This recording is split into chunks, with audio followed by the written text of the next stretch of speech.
各位听众、各位观众，大家好，欢迎来到我的频道派 TV。今天是5月17号，星期日。我每天总是先开始报一下纽约市纽约州还有全美国的死亡人数。今天呢，我破个例因为疫情在好转嘛，我今天是暂时停止播报这个关于这个新冠肺炎的确诊人数和死亡人数。当接近夏天的时候，我们知道每个人都在传说如何利用热量来对抗这个冠心病毒。那么最近呢，我看到一个文章他谈到一个加拿大的多伦多大学的一个研究发现，他认为温暖的天气实际上无助于杀死新冠病毒。普及一下知识在我的节目里也有个特点，这个特点就是你不光能长到知识你可以学到分析的方法，你还可以知道很多你以前不知道的事情。那么本来以为病毒暴露在高温下可以很容易的杀死它们，但是初步的研究表明呢，这温度虽然可能在杀死这个病毒上面有一定的作用，但是呢，在更严格的条件下反复进行实验的结果发现了相反的结果。那么为了证明这个结论，本身这个研究他就调查了差不多全球144个区域，那么这个总共感染病毒的这个病例超过了37.5万。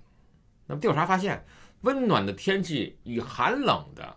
气候相比，确实呢没有任何的优势。那么当时在5月14号我们知道有一个非常一个重要的事项。这个事项呢，是关于这个拜登在5月14号在进行竞选和密西根州、新泽西州和康州的州长们举行视频会议的时候，被川普的粉丝抓到了，出现了很大的口误。那么美国是正处在一场全球疫情大流行之中，那么拜登呢口误，他说到今天为止，疫情让我们失去超过8.5万个工作岗位，数百万个人因为疫情而失去生命，还损失了数百万个工作岗位。那么这个报道一出来呢，拜登恰恰说反了。拜登这个口误非常严重，一下子就被川普的粉丝抓住了毛病。他认为他本身的意思是说，疫情已经造成了美国8.5万人的死亡和成百上千万人的失业，但是说错了。那么最近呢，这个商务部发文，他认为华为呢有意识的、故意的想破坏这个实体清单，所以最新的发文表示，他们将限制华为使用美国技术设计和生产产品。这是一个更加严苛的一个条例这个条例是说，任何人、任何工厂，你只要利用美国的商业管制清单上的软件和技术来设计的华为和海思产品，都需要获得美国的许可。那么任何在这个实体清单上这个半导体制造商根据华为海思设计生产的芯片，向华为海思供货都需要事先获得美国的许可。那么美国的软件和技术的定义是什么呢？是说只要原生于美国不论后续被谁收购，都被视为美国的软件资产。对于集成型的技术，原先美国部分比例限制为 25%， 现在降低到 10%， 超过 10% 均为管制范畴。那么限制令是在5月15号立即生效。那么5月15号之前投产的产品可以在120天内完成发货。那么最近呢，我们看到华为展示了它里面的这些组成的这个组件，美国的成分呢，直接美国生产的只占 1%， 远低过 10%， 但是呢，给它供这些零件的韩国和日本厂商，他们的产权和软件也是美国的。今天谈一个很有意思的问题我们知道前几天伊朗他用了中国导弹来把自己的船给打了。那发生在5月11号，我们在前2期的时候也谈过，伊朗海军是在军事演习里面，一艘护卫舰发射的一枚导弹直接击中了自己的一个海军通用补给船，造成了这个船重伤。虽然伤亡的人数最终没有公布，但至少已经发现了20个尸体。这是头一次伊朗导弹的把乌克兰的客机打下来以后，又一次的误伤。那么伊朗天天在搞导弹啊，在真正的战场上啊，好像是没有用过。可是他动不动呢，一是打自己的船啊，有的时候又打客机。而且这次伊朗他打自己船的、打自己军舰的这个 C802，它的反舰导弹居然真的是中国设计的，这本身就很奇怪啊！为什么很奇怪啊，朋友们？因为中国的这种导弹啊，本身是给美国的伯克利级导弹驱逐舰量身定制的。那么根据上面的中国说明书显示，这个导弹一枚啊，它就可以把一艘美军的伯克利级击沉，直接送他们到海底去观光。那么现在问题来了，为什么导弹没有击中他们演习的时候假设的靶子，反而把自己的船给打了？我们要知道，导弹之所以叫导弹，不叫做大型炸弹，就是因为它自己会找目标，它有制导装置。那么为什么出现这种自己制导打自己船的情况呢？那么还有一个问题就出现了，这个是被击中的这个伊朗的供给船的排水量啊，比美军的伯克利级的小了很多。虽然死了几十个人，但是这个船啊，它居然没有沉没，最后还是自己能够晃晃悠悠的开回港口了。当然了，尽管这个中国的这个外交部啊，他没有公开回答这个问题啊，但是我考虑啊，这个答案确实很简单，很可能是伊朗的他的操作失误了，或者是他可能没有看懂中文的说明书，这完完全全是有可能的。但是是不是牵扯到有中国导弹的质量问题呢？那么其实呢，这个导弹啊，质量好不好啊？是不是要反过头来去跟中国的这个军工生产企业进行研究？那还是下回讨论的这个要点。那么中国的导弹啊，我们是应该啊有信心认为是没问题的。那么这情况就很奇怪了。那么你中国产的导弹，你要打了本身设计给伯克利级的驱逐舰能打沉的，结果你打了一个补给船非常的小，而最后还能开回港口，简直是一个奇葩。那么当时我们知道美军有一个很强的飞机啊，就是 F-35。当初设计出来的时候啊，中国的网友军迷也都取笑说这个 F-35是个胖子，又难看，设计的又不好，价格又贵。甚至中国的网友和军迷把 F-35直接判断为五角大楼里在历史上最失败的军事设计项目。那么真正的 F-35到底是怎么样呢？今年的啊，在2月28号的时候，那个洛克希德马丁公司，它已经向美军交付了第500架 F-35，而目前至少有12个国家在采购这种飞机，以至于洛克希德马丁公司它不得不扩建厂房，它还不可能一下子在今年年底全部交货，它必须得加班加点的生产。那么2年啊，500架，这是一个什么概念呢？我们经过计算，差不多是2天1架。那么我们知道，俄罗斯它最先进的苏35，每年也只能生产20多架，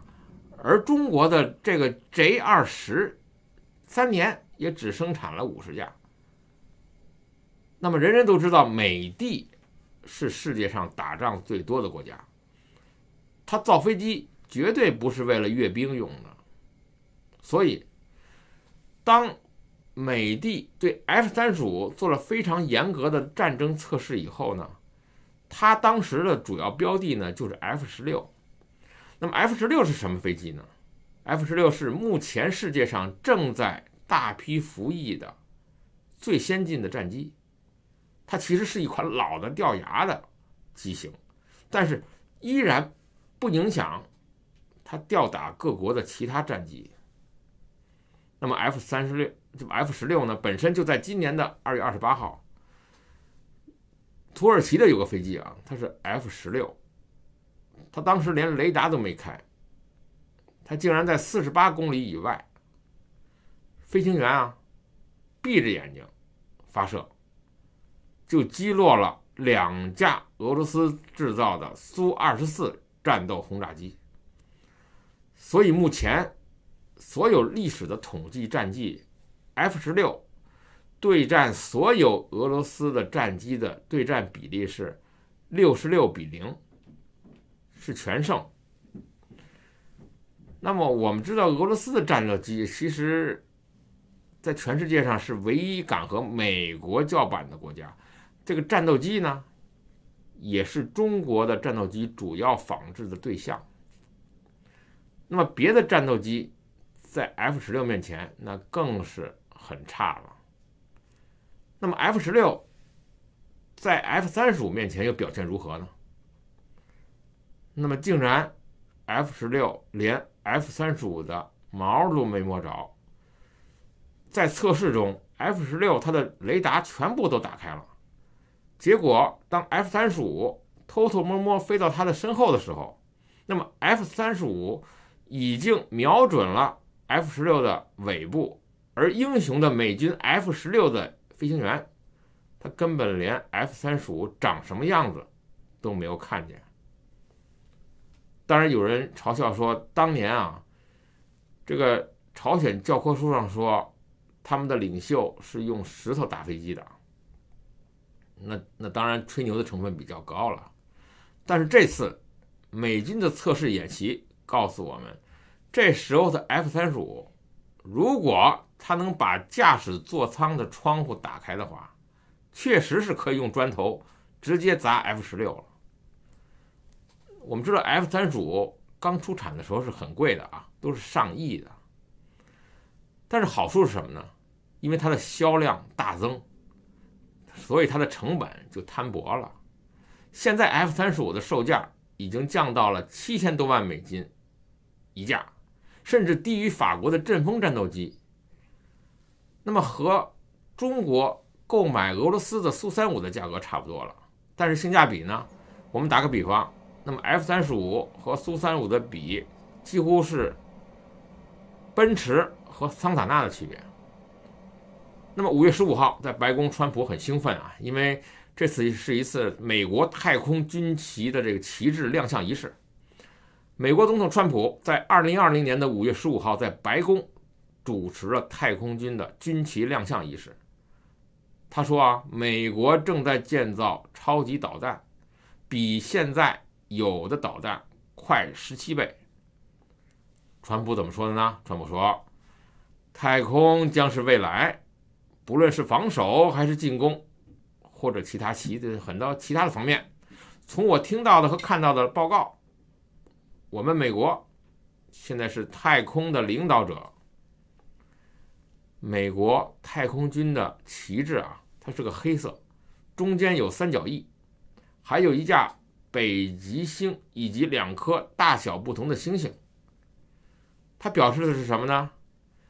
这个所谓的美国太空军的这个上将叫做约翰·雷蒙德，叫做 John Raymond。他在接旗仪式上解释说，北极星是象征着美国的核心价值，它是我们的指路明灯。那么环球的轨道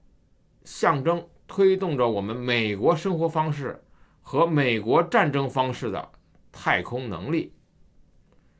那么这种设计，根据太空军提供的资料，北极星还象征着安全，寓意是当下与未来太空军的存在，以及永远不放松的高度警惕。那么这种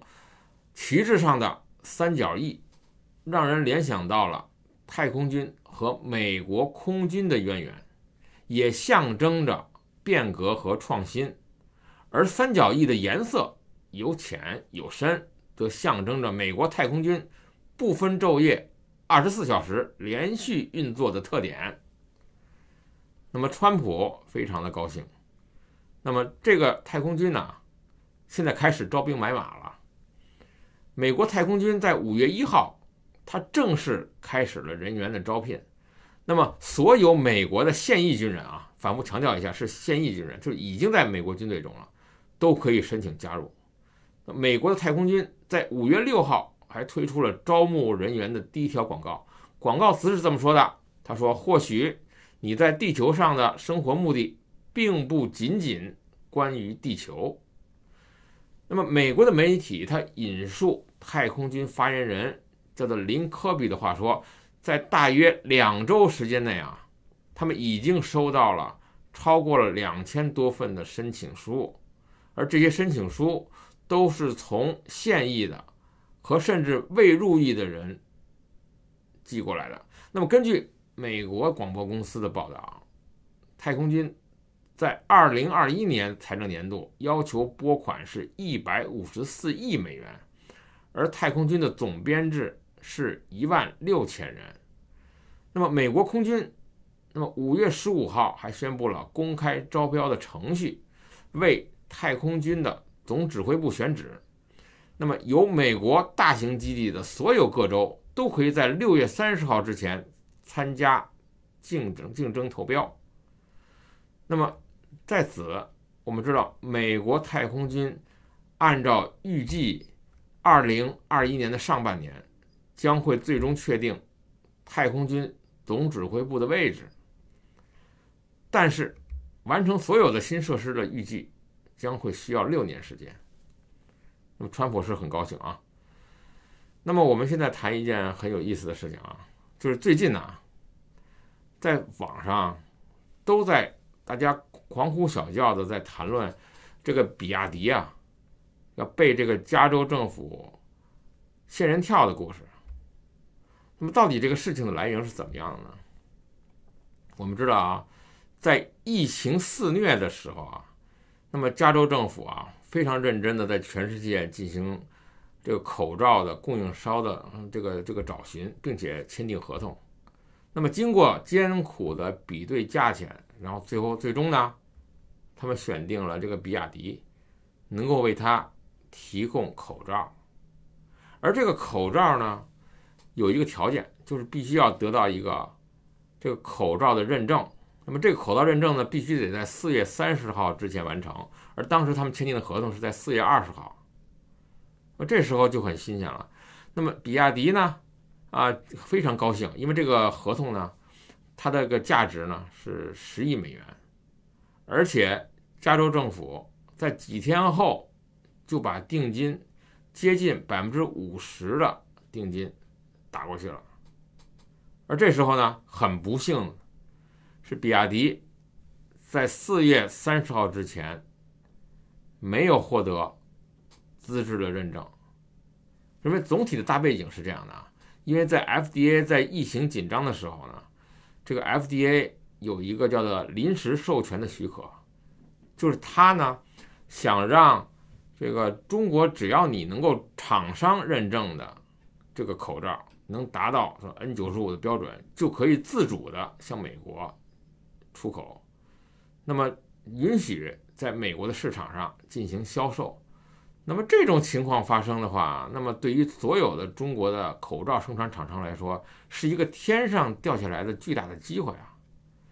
那么他们能够有资格以这个机会打入美国的口罩市场，是求之不得的事情。况且比亚迪能拿到了一个这么大的合同，是价值10亿美元。而这场仙人跳风波的由来是什么呢？这其实呢，比亚迪公司啊和加州之所以能够签订这个10亿美金的合同，其实是不是有一大部分是看着巴菲特的面子呢？这点是我还要事后需要进行一些查证。那么加州政府由于当时加州的疫情严重，那么当他全球寻找这个口罩的制造商的时候呢，那么最终签订了10亿美金的口罩。那么由比亚迪公司提供是3亿个 N95 口罩，同时还提供1亿个普通的外科口罩。当时的 N95 的口罩的合同价格是3.3块美金一个，那么普通外科口罩呢是5毛5美金一个。我们都知道啊，对于口罩行情，对我们来说都很明白啊，这个价格远远超过了中国疫情肆虐初期的时候。那么应该是比亚迪那么一单利润丰厚的生意，但是合同有一个条款，这个条款一定要求比亚迪公司在4月30号之前要获得美国的 NIOSH 叫做美国国家职业安全卫生研究所的认证。那么订单签证以后呢，加州政府他预付了4.95亿美元的定金，那么定金几乎占了总合同的一半，这应该不是行规。那难道是加州政府真实的表达了他的诚意吗？那比亚迪那么怎么会出现违约的情况呢？那么由于比亚迪它确实没有在4月30号之前获得 NIOSH 的认证，那么根据合同的规定，加州政府要求比亚迪退还定金，而在这期间，比亚迪还提供给了加州一部分的外科口罩，其中具体的合同细节双方都没有向媒体公布，但是比亚迪确实退还了加州政府的一半的定金，大约是2.74亿美元。那么这种故事呢，继续演下去呢，就变得比较难过了，因为这个细节就成为了部分中文媒体大骂美国是流氓的主要证据。因为用中国传统的仙人跳的方法，就是他们认为啊，加州政府和比亚迪签订好合同，比亚迪投资了巨资来上这个项目，那么属于美国政府部门的 NIOSH 故意不批准，这样呢，比亚迪将遭受重大损失，这就是中国的一个想法。那事实上是不是如此呢？这是许多的中国人啊最容易推测到的事件的这个进展图。但是不是这样呢？那么中国人想象成美国的做事情的逻辑是不是如此呢？我们知道美国的口罩审批确实是非常的严格，在美国用于医护人员的保护口罩需要 FDA 的认证，这点是无可置疑的。那么在没有疫情的时候，想要获得 FDA 的认证，这是非常非常难的。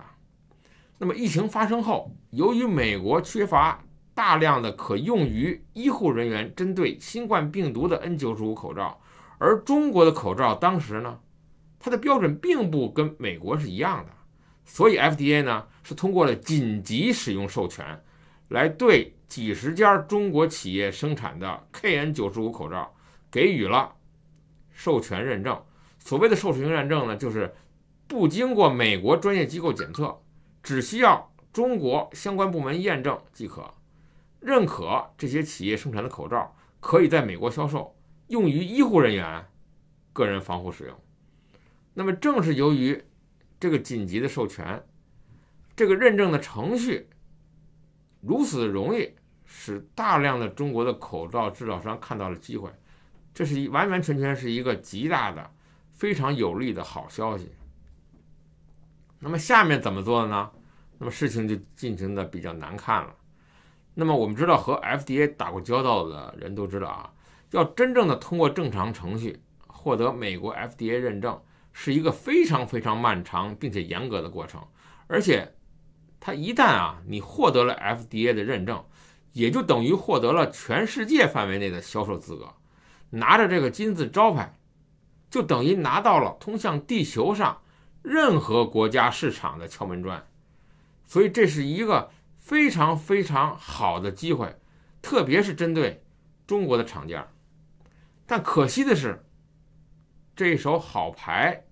被中国的企业和有关部门彻底打烂了。那么当中国的口罩质量是存在着很严重问题的。在5月7号，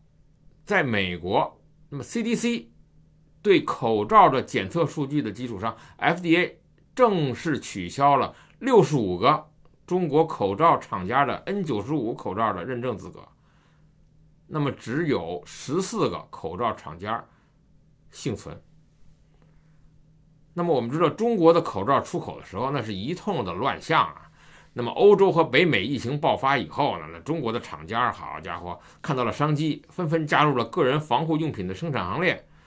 那么到处是说可以出口口罩、加工口罩，到处找这个熔喷布啊，那个各种土法上马。那么口罩的行业的水太深了，那么质量控制呢出现了极大的问题。有的人呢自己根本就没有什么经商的能力，所以导致了鱼龙混杂。那么经过了这 CDC 的紧急检测，突然发现大量不具备资质的口罩厂家，它生产了大量的不符合质量的口罩，所以导致了非常严格的检测，非常严格的拒绝。这就是比亚迪的故事。但是加州的政府为了表示他们的